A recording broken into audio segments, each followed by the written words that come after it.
Dear students, welcome to MNR's digital classes.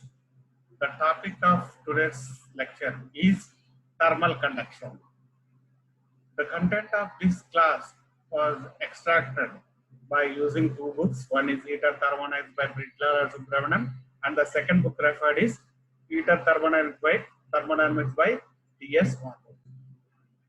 We know that heat is a form of energy that it can be transferred from one system to another system as a result of temperature difference. The heat transfer deals with the determination of the rates at which such energy transfers takes place as well as the variations in temperature.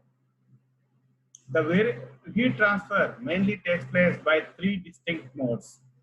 Those three modes are: first one, conduction; second one, convection; and the third one is radiation. Now let us discuss one by one in brief. First one, conduction. This mode of transfer of energy is the one in which heat is transferred from one substance to the another substance, which are in physical contact with each other, or one hotter part of the material to its colder parts without any physical transference of the material particles. So conclusion is, in conduction there is a transfer of heat energy from the hotter end to the colder end without any physical material transference of the particles. The theory behind this conduction was developed by Fourier in 1807. The second method is convection. In this mode, the transfer of heat energy takes place from the hotter part to the colder parts of the system by actual transference of the material particles. Always convection takes place in the upward direction. The theory behind the convection was given by Isaac Newton. The third mode of transfer of energy is the radiation. In this mode of transfer of energy, heat gets transferred from one point to another point without heating the intervening medium. That means there is no role played by the intermediate medium. The heat transfer takes place in the material medium as well as in vacuum. The theoretical background behind the concept of radiation was initiated by Ludwig Boltzmann in 1884. Now, the main essence of this lecture is thermal conduction. Now, let us have a detailed look into the concept of thermal conduction. Thermal conduction is a mechanism of transfer of energy from more energetic particles, that is, the particles at higher temperature of a material, to the adjacent less energetic particles, that is, the particles which are present at the lower temperature within the medium. The medium may be a solid or a liquid or a gas. Or this is one type. Or in another way, the heat transfer may take place between two materials which are in direct physical contact as a result of interaction between the particles.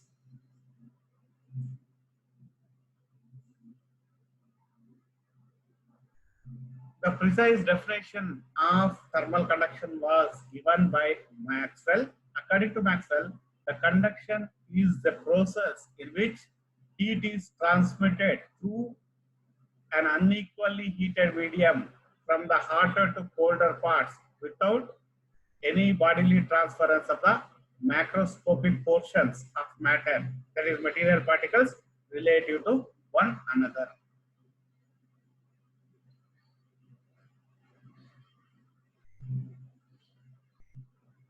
Now, let us understand the method of thermal conduction in different types of materials. Now, let us consider in case of solids. In solids, thermal energy may be transferred due to random motion of the constituent particles, which is a combination of vibration of the molecules in the lattice structure and energy transport by free electrons, which are free to move through the lattice structure of the material.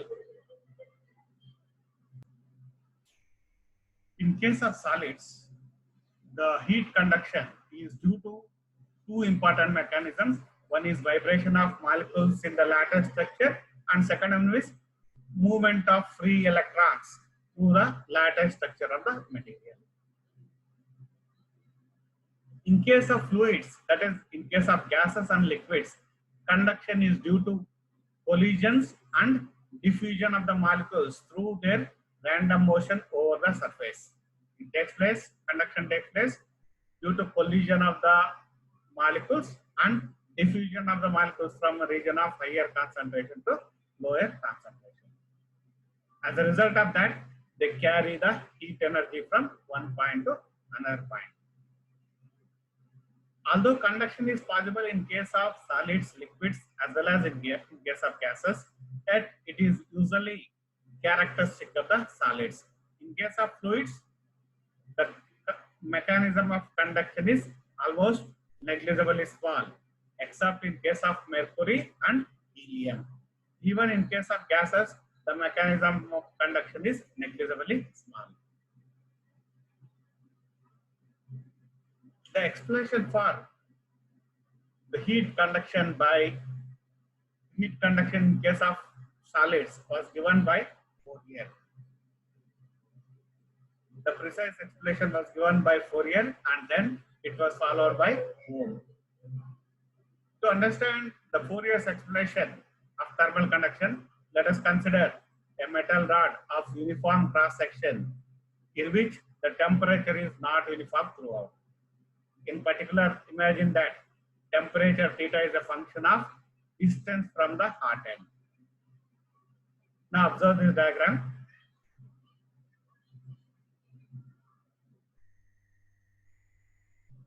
We have a metal rod which is heated at one end, and since it is one dimensional, one end is the hotter end, other end is the cool end.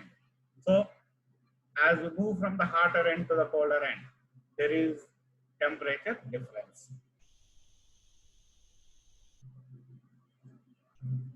Then the rod, since the temperature is not uniform throughout, definitely the temperature, the system is, that is the rod is not in thermal equilibrium. This unequilibrium state leads to the tendency to approach the equilibrium. The natural tendency to approach the equilibrium manifests itself by flow of heat from a region of higher temperature to the lower temperature.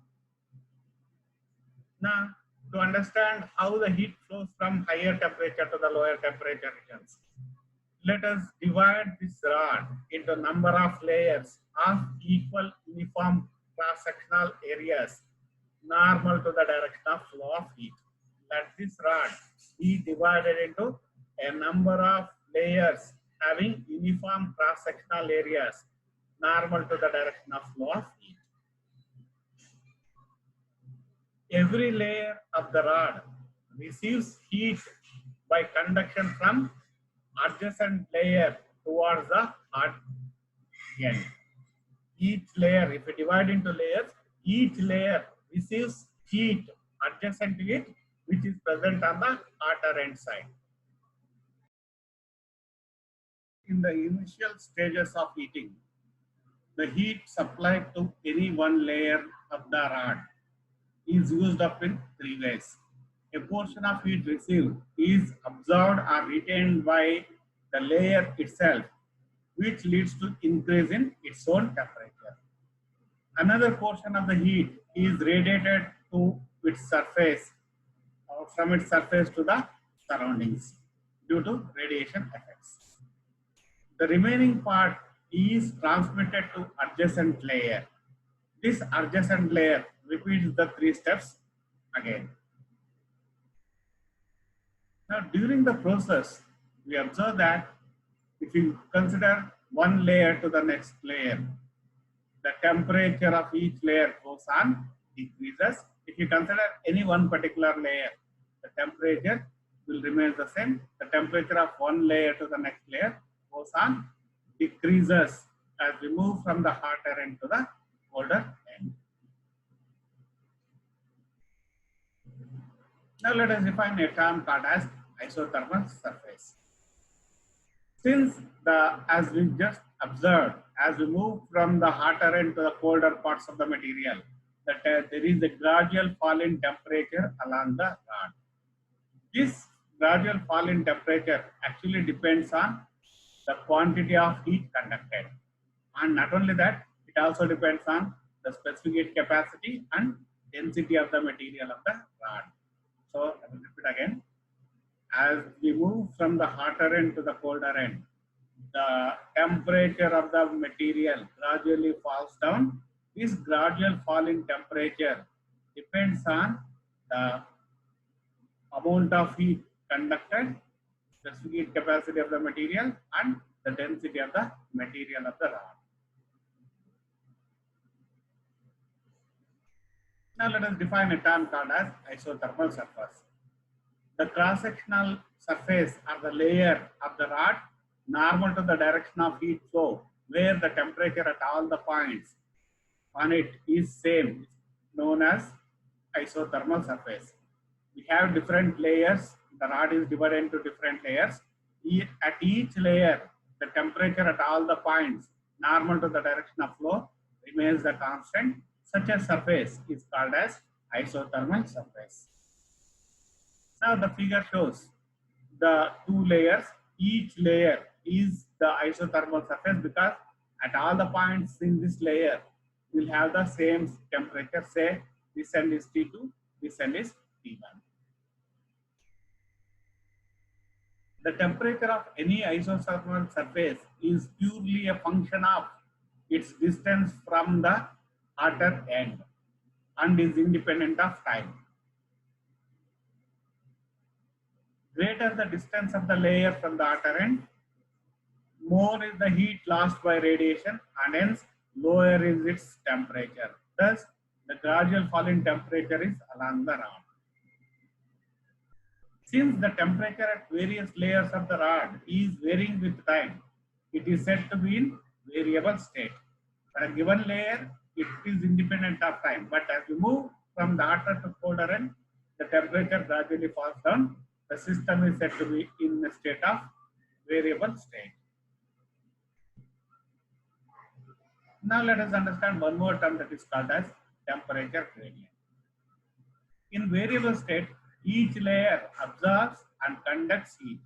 While the conduction depends on thermal conductivity, the absorption depends on the specific heat capacity and density of the material.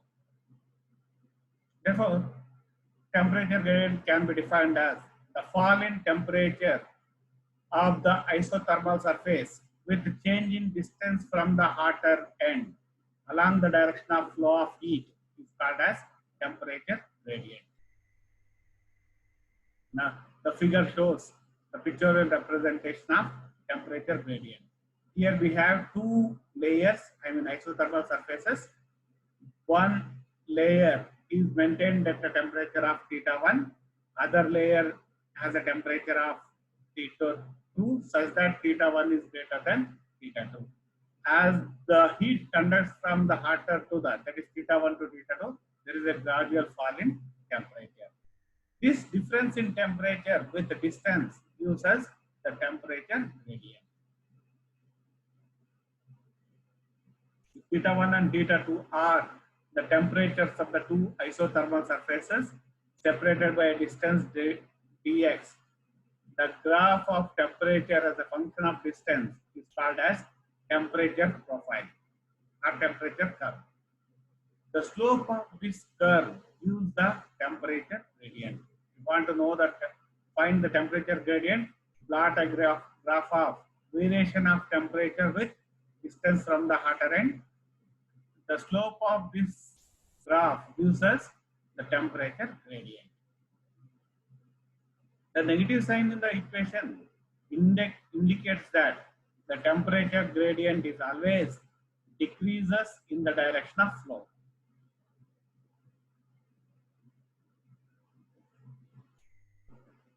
Now let us understand a more important concept in thermal conduction, that is steady state condition. In variable state, the temperature of various layers of the rod goes on increases until a condition is reached where there is no further absorption of heat by the layers of the rod, but heat simply passes through the bar. Now, whenever heat is continuously supplied, the temperature of each layer goes on increases. But this increase in temperature cannot take place to infinite extent. The maximum limit is the temperature of the outer junction. It cannot increase the temperature beyond the temperature of the outer junction. So we acquire a condition, the temperature of each layer will be less than the temperature of its neighboring layer towards the hotter end.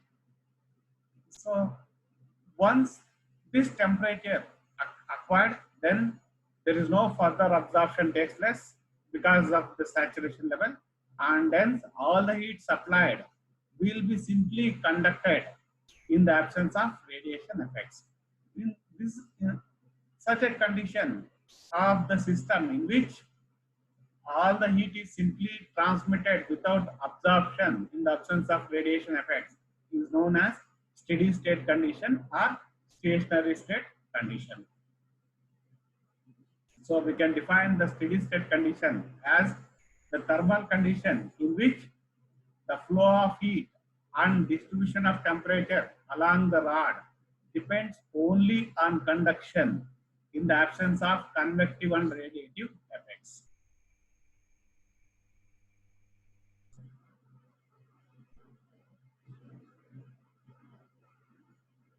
In this steady state, no layer absorbs any more heat passed onto it, but the heat simply passes down the rod depending only on the thermal conductivity of the material and is independent of density and specific heat capacity.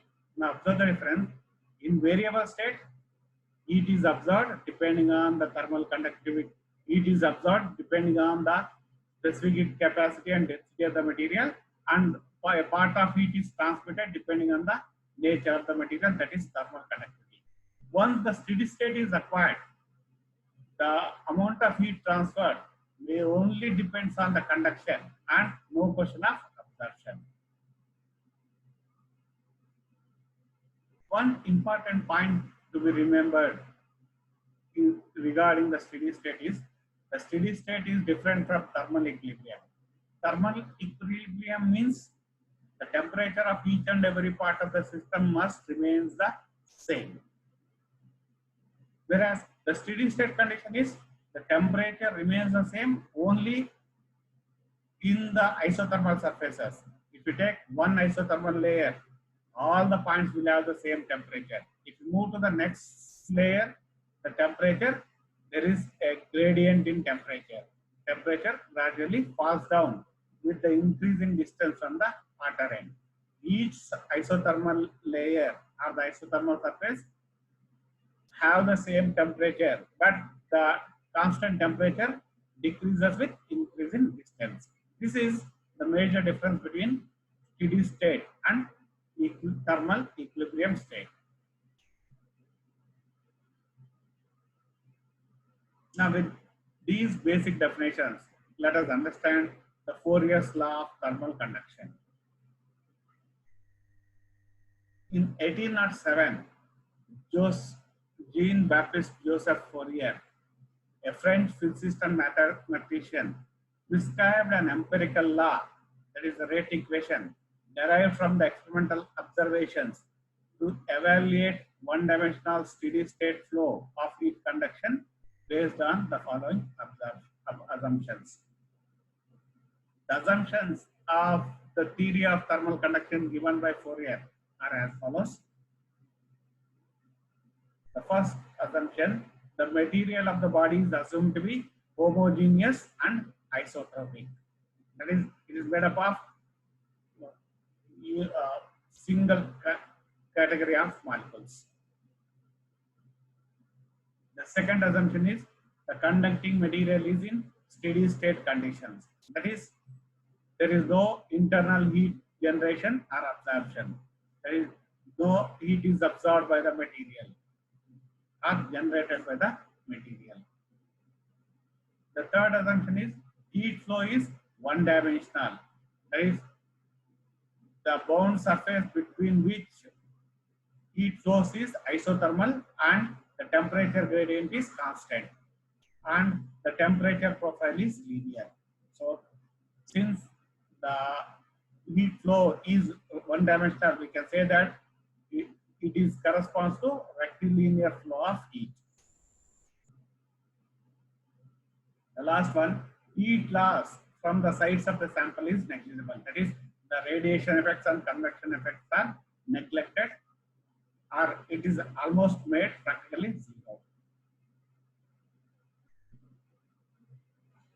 Now, when steady state is reached, the quantity of heat Q transmitted across the two opposite surfaces of cross-sectional area A and theta 1 and theta 2 be their steady state temperatures such that theta 1 is greater than theta 2, separated by distance x is directly proportional to. So if you consider two isothermals having temperatures theta 1 and theta 2 separated by distance of delta x, and if the quantity of heat passing through these two isothermals is equal to Q, then according to Fourier's law of thermal conduction, the quantity of heat conducted is directly proportional to the temperature gradient theta 1 difference theta 2 by x. It is directly proportional to area of cross section of the surface, and it is also proportional to the time of heat flow. I will repeat, the amount of heat transmitted from one layer to the next layer under steady state conditions is directly proportional to the temperature gradient, directly proportional to area of cross section of the surface, and directly proportional to the time of flow of heat. Thus, the law of heat conduction, also known as Fourier's law, can be stated as follows. The time rate of heat transfer through a material is proportional to negative gradient in temperature and to the area at right angles to the gradient through which the heat flows. The time rate of heat transfer through a material is proportional to negative gradient in temperature and to the area at right angles to the gradient through which the heat flows. Now let us write Fourier's law in mathematical form. The rate of heat flow Q by T is equal to K, directly proportional to area of cross section, so A, into temperature gradient theta 1 minus theta 2 divided by x. Here K is the proportionality constant and it is known as coefficient of thermal conductivity. This is the intrinsic characteristic of the conducting material. Now, using the equation, mathematical form of Fourier's law, let us define the term thermal conductivity. In the above equation, if you put A is equal to 1, T is equal to 1, and theta 1 minus theta 2 by x is equal to 1 unit, that is unit area, unit time, having maintained at unit temperature gradient. Then if we substitute all these values in equation, we get Q is equal to K. Thus, the coefficient of thermal conductivity of the material is numerically equal to the quantity of heat transferred through unit length of the material in the direction normal to unit surface area due to unit temperature difference under steady state conditions. Now let us understand some key points related with thermal conductivity. The coefficient of thermal conductivity or simply thermal conductivity of a material is the measure of ability of the material to conduct heat. The SI unit of thermal conductivity is watts per meter per Kelvin.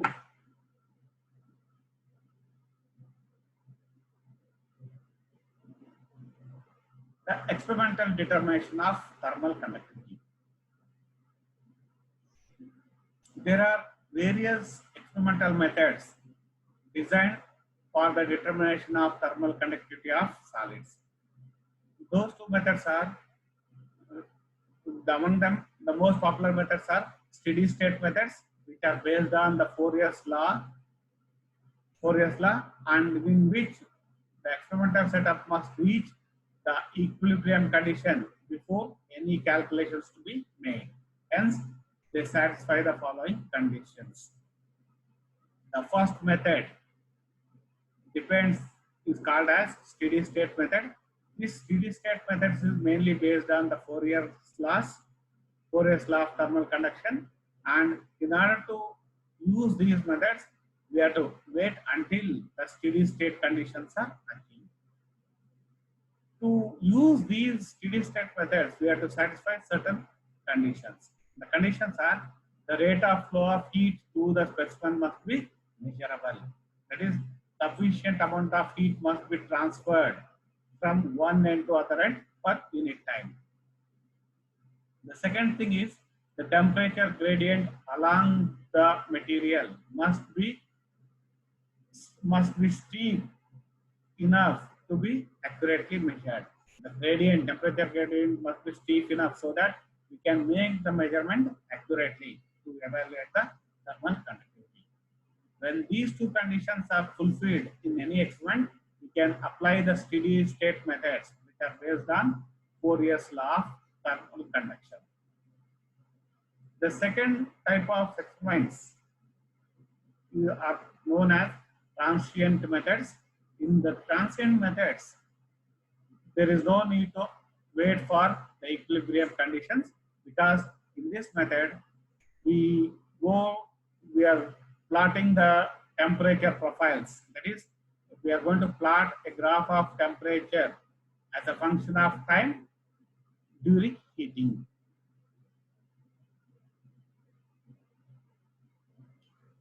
All the methods designed to measure the thermal conductivity are based on any one of these. Either they follow the steady state methods or they follow the transient methods. The methods to find the thermal conductivity of good conductors are, some of them are as follows: Searle's method, Lee's disk method, Ingenhouse's method, Bohr's method, and Angstrom's method. Among these methods, we are going to discuss only the first one, that is Searle's method for good conductors. To find the thermal conductivity of bad conductors, we have several methods. Among them, Lee's disk method, Lee and Charleston's disk method, and Nusselt's method. And as an example, we are going to discuss only the second one, that is Lee and Charleston's disk method. Now let us understand the experimental method of determination of thermal conductivity of good conductors by using Searle's method. Searle's method is the laboratory method for the determination of thermal conductivity of good conductor. The experimental setup for Searle's method is as shown in the figure. Let us describe the experimental setup. A rod whose thermal conductivity is to be determined. Usually the solid will be a metal, either copper or aluminum or any material, experimental material, which is taken in the form of cylindrical rod represented by XY. One end, X of the rod, it goes into the steam chamber A. It goes into the steam chamber A. A copper tube wound helically around the other end, Y of the rod. This end Y is cooled by circulating steady flow of water maintained in the copper tube by a constant water level tank. This end Y is maintained at a lower temperature by wounding a copper tube in helical form whose ends are connected with a constant water tank which continuously circulates water and keeps the lower the end Y of the rod at a lower temperature with respect to the hotter end.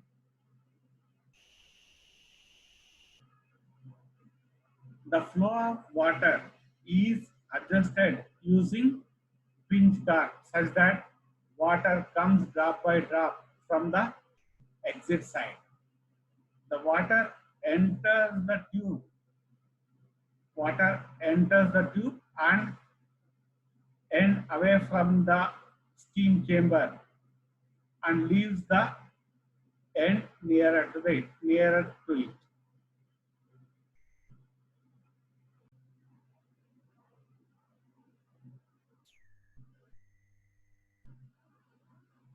Two thermometers, T1 and T2, are provided to measure the temperatures of the outgoing and incoming water.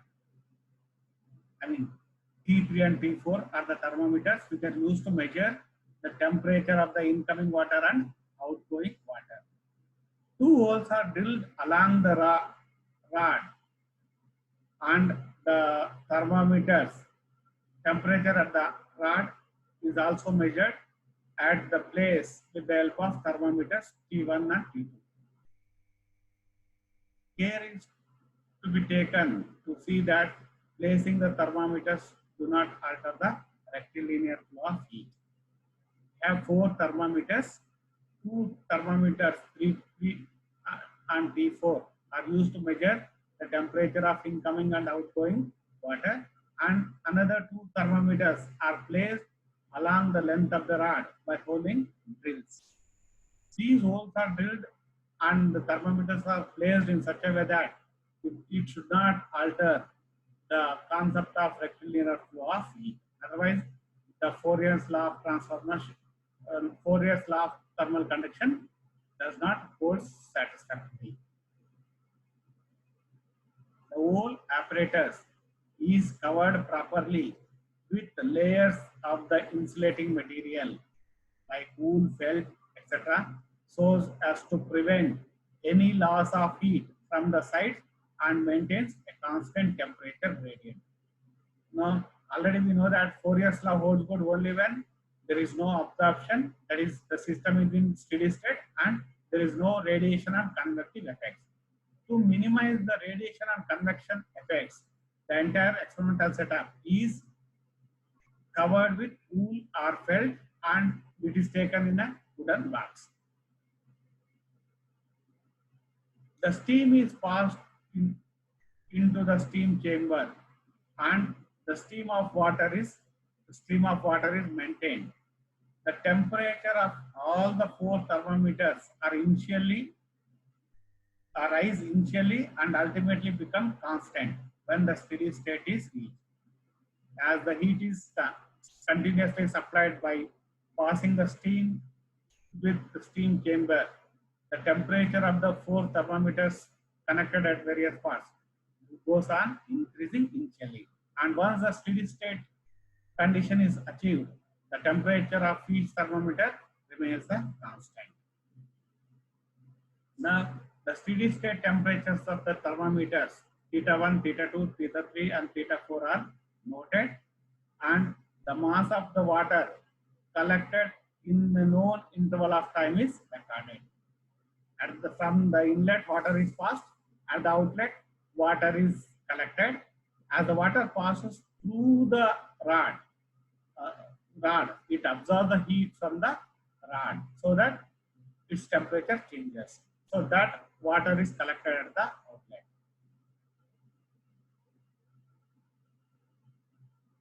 This shows the experimental setup, actual experimental setup.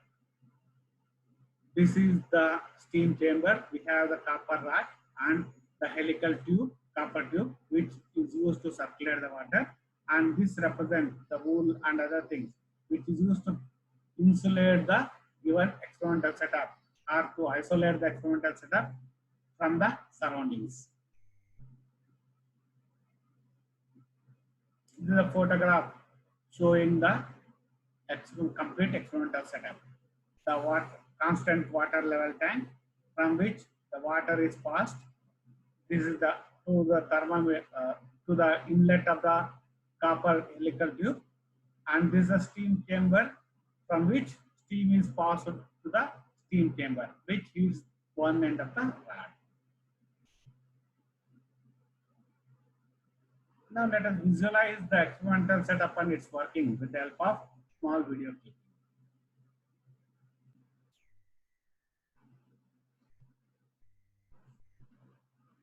Of a cylindrical rod. One end of the rod is placed in a steam chamber and a copper tube is wound on the other end. Water is made to flow through the coiled copper tube. There are two holes filled with mercury on the cylindrical rod. Two thermometers are placed in these holes. The whole apparatus is entirely covered with some insulating material, like cotton, to prevent loss of heat from the sides. Let us see how this apparatus can be used to determine the coefficient of thermal conductivity. Pass steam through one end and water through the coiled copper tube. Recall the temperatures of the incoming and outgoing water using the thermometers T3 and T4. At steady state, the heat supplied by the steam is equal to the heat absorbed by the circulating water. That is, all the thermometers show fixed but different temperatures.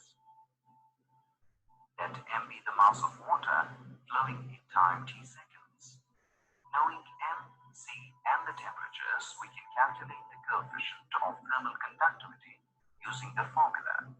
K is equal to mc into T3 minus T4 into D by S into T1 minus T2 into T, where m is the mass of water, K the coefficient of thermal conductivity, C specific heat capacity, D the distance between the thermometers, and S is the area of the cross-section of the rod.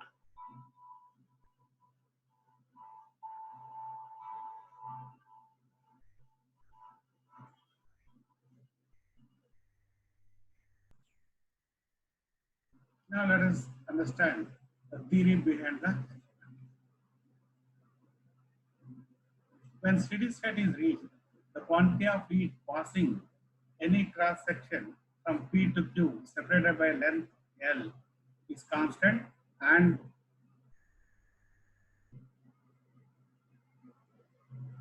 same amount of heat flows through the cross section Y.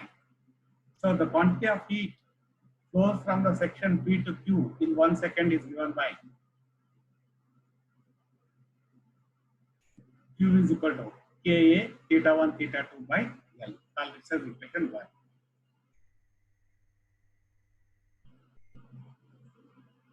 Now the amount of heat gained by water in 1 second, Q is equal to m into theta 4 minus theta 3 divided by T. I'll discuss equation 2. We have two equations. The heat flows, the amount of heat flows from one section at P to Q in 1 second is given by the first equation.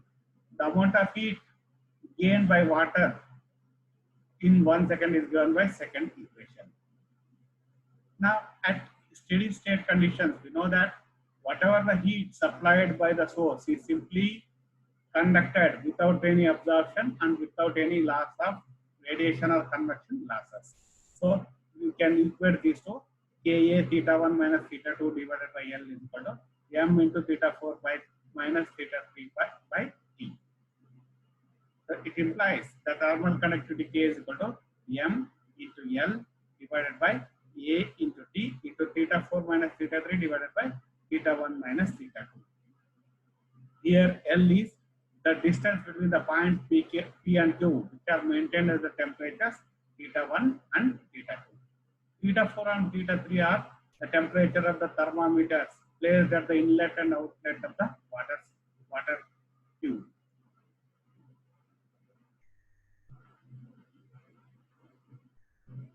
Now let us understand the second method of determining the thermal conductivity,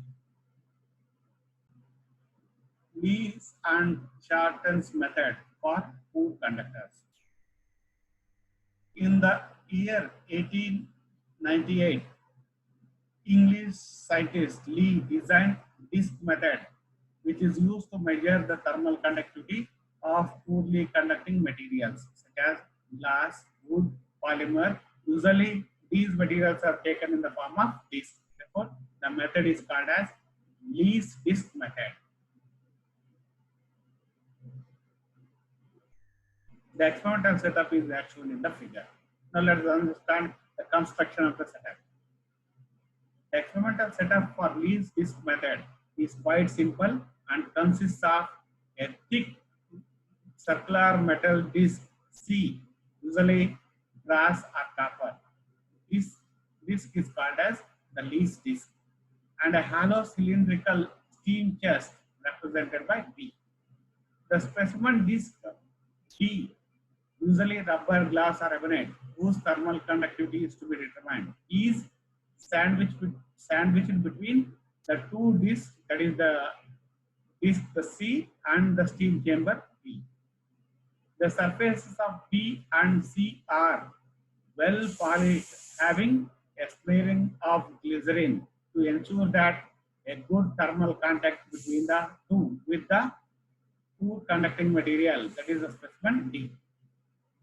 The thermometers T1 and T2 are inserted into B and C to measure the temperature gradient. The complete setup is suspended in the air by string from the clamp stand. This is the pictorial representation of the experimental setup. A steam chamber, with the help of steam chamber, steam is passed in to the upper disc, which is a steam chamber, and the lower disc is hanged with the help of strings. Now let us visualize the experimental setup with the help of small video clip.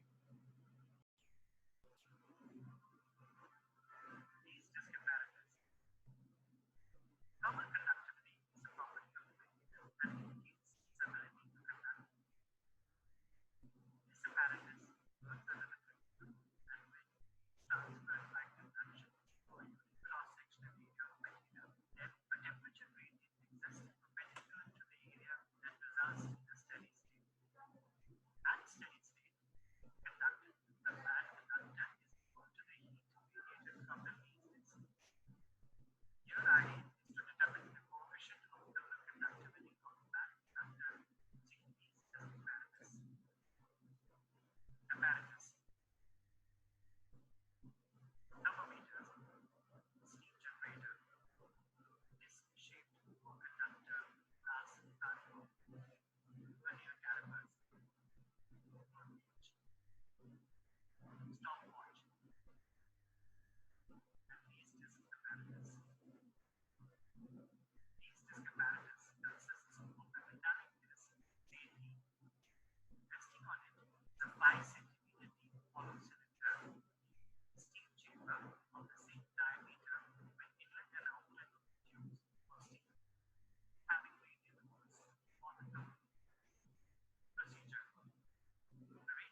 Now let us understand the theory behind the Lees and Charlton's method.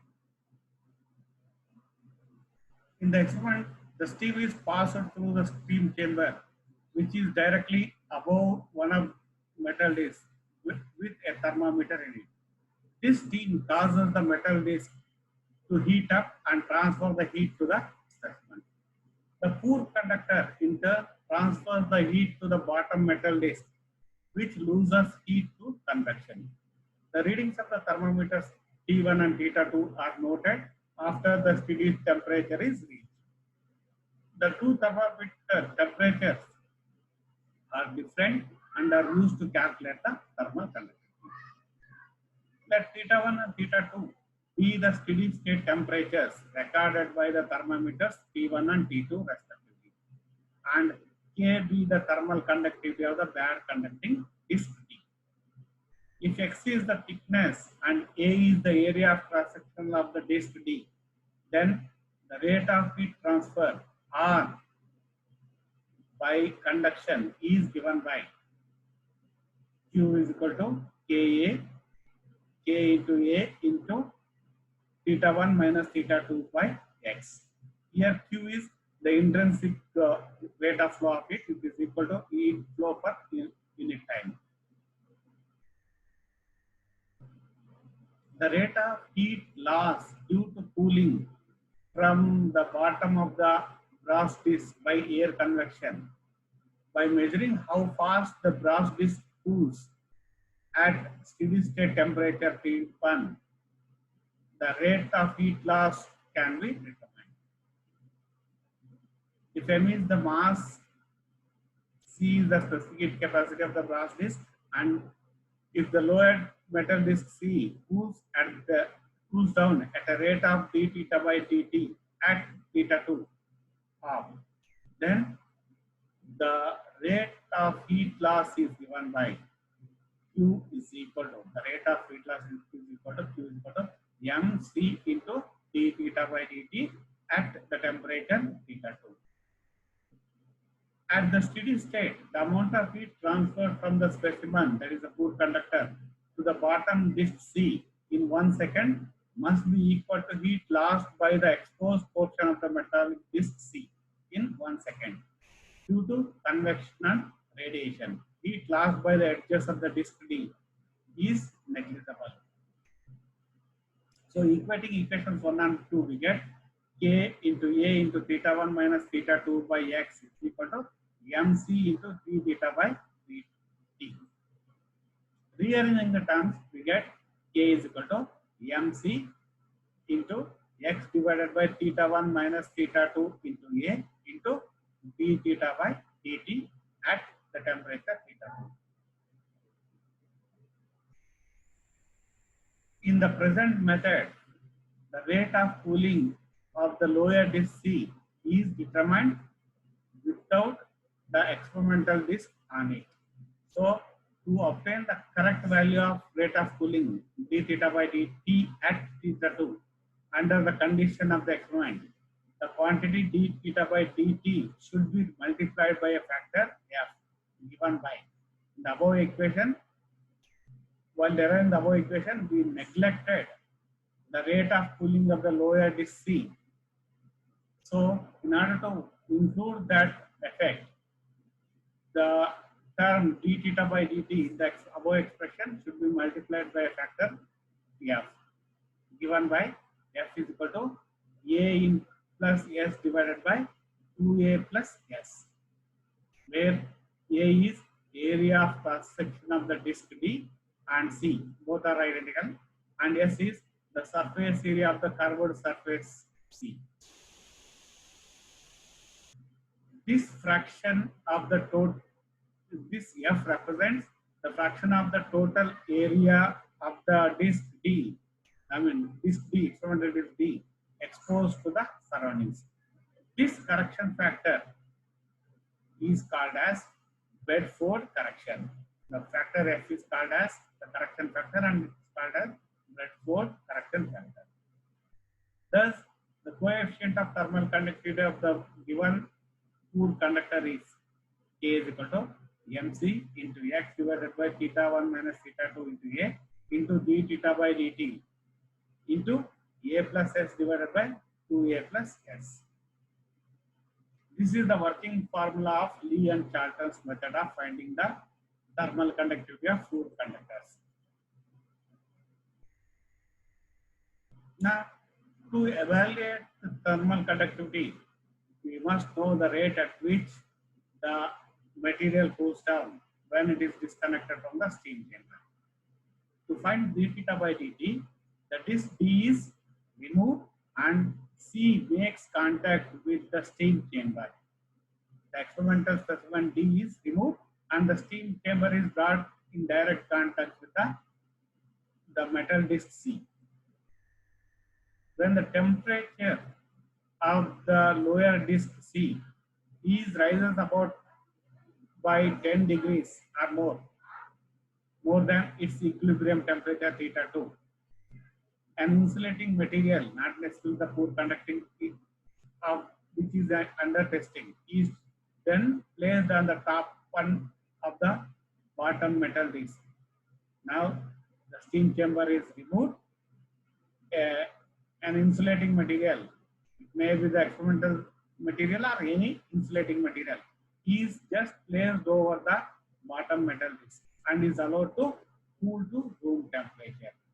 During this cooling, the fall in temperature is recorded as a function of time and the temperature profile graph is plotted. We are going to plot a graph between temperature and the time. The figure represents the temperature profile or temperature curve. Temperature is taken along y-axis, time is taken along x-axis. As the time progresses, the heat is conducted and radiated by the disc. As a result, the temperature goes on decreases with increasing time. Now, draw the tangent to the cooling curve at point corresponding to its steady state temperature, that is theta 2. Now, find the slope of this tangent, which gives us the rate of cooling d theta by dt. Using the value of this cooling rate, we can calculate the thermal conductivity for the given food conducting material.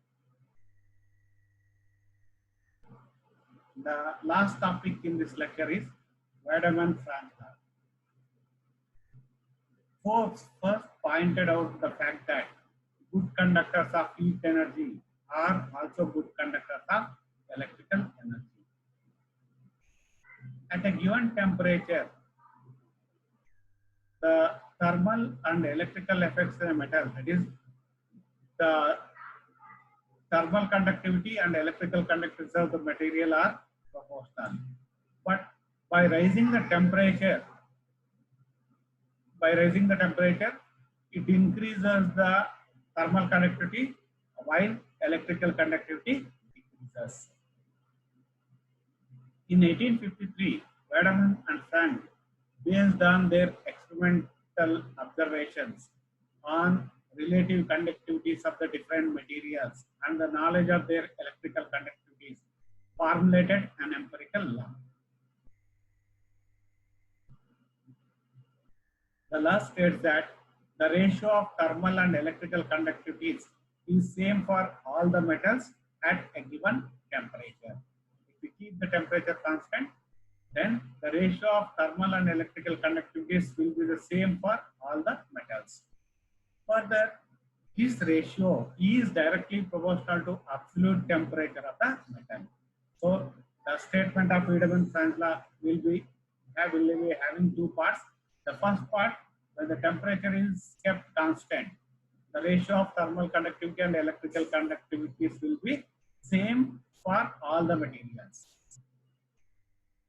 If we go on changing the temperature, then this ratio of thermal and electrical conductivity is directly proportional to absolute temperature of the metal.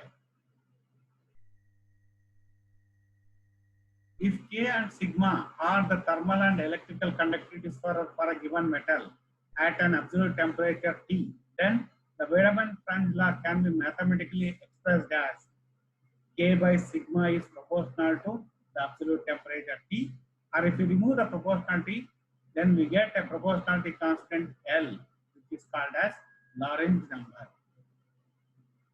And its value is same for all the metals.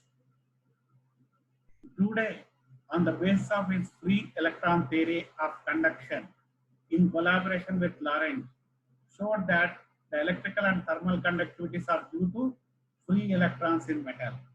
And on the basis of this Tudor's model, he arrived at the expression for the Lorentz number L is equal to K divided by sigma into T, where T is the temperature, which is equal to pi square by 3 into Ke by E whole square into T.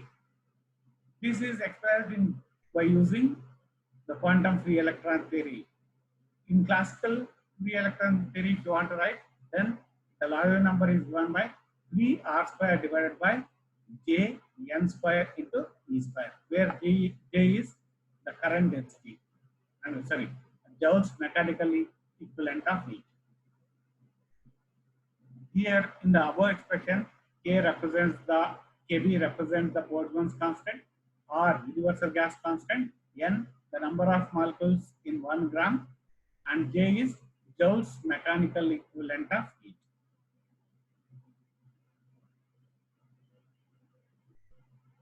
That's all for this session. Wait until the next session.